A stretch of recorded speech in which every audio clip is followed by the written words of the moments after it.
Hello. তো ২-৩ দিন থেকে তো ঠিকঠাক একদম ভিডিও করতে পারছি না, কারণ শরীরটা খারাপ। আমি সবাইকে বলেছিলাম যে শরীরটা একটু খারাপ, মানে একটু না ভালোই খারাপ ছিল। তো কিন্তু কী হয়েছিল আমি কাউকে সেটা বলিনি। আমার যেটা সমস্যা হচ্ছিলো সেটা হচ্ছে আমি গায়ে জোর পাচ্ছিলাম না, হাত পা কাঁপছিল আর প্রচণ্ড পা ব্যথা করছিল, আরও অনেক রকমের সমস্যা হচ্ছিল। তো ডাক্তার দেখিয়েছিলাম, ডাক্তার ৫ রকম টেস্ট দিয়েছিল। সেটা হচ্ছে এক হচ্ছে sugar, uric acid, thyroid, haemoglobin আর কিডনি। তো এই ৫টা টেস্ট দিয়েছিল। তো সেই টেস্টগুলো সমস্ত কিছু করেছিলাম। তো সব কিছুই মোটামুটি ঠিকঠাকই এসছে। তো থাইরয়েডটা একটু মানে পুরো লেভেলে আর কি একদম আছে আর কি। তো এখন থেকে সেটা ঠিকঠাকভাবে মেনটেন করতে বলেছে ডাক্তারবাবু, সব রকম যা যা ওর জন্য করণীয়। আর যেটা মেন যেটা সমস্যা, যার জন্য আমার সমস্যা হচ্ছিল, সেটা হচ্ছে হিমোগ্লোবিন। আমার হিমোগ্লোবিন নেমে গেছে হচ্ছে 0.6-এ।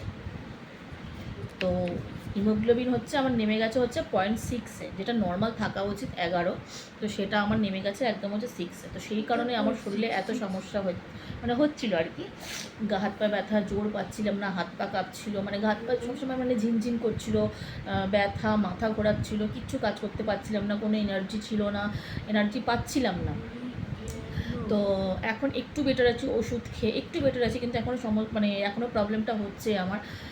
তো সেই কারণে আমি রিলস 2-3 দিন ধরে করতে পারিনি। তো একটু টেনশনে ছিলাম এই রিপোর্টগুলোরই জন্য। যাই হোক, আজকে জেনে গেলাম অ্যাটলিস্ট বাকি কিছু ওকে, হিমোগ্লোবিনটাই কম আছে, 6 আছে। তো সেটা এখানে আমাকে পুরোপুরি প্রোটিন জাতীয় খাবার দাবার খেতে বলেছে। আর ইনজেকশন নিতে বলেছে 2টো, মানে হিমোগ্লোবিনটা তাড়াতাড়ি খুব ফাস্ট বাড়ানোর জন্য। তো আমার প্রেসক্রিপশনে লেখা আছে, তো এক একটা ইনজেকশনের দাম হচ্ছে 3000। এক একটা ইনজেকশনের দাম হচ্ছে 3000। তো এখন আমাকে ওটা 2টো নিতে হবে এবং খুব তাড়াতাড়ি আমাকে সুস্থ হতে হবে, বিকজ আমরা পুজোতে ঘুরতে যাচ্ছি।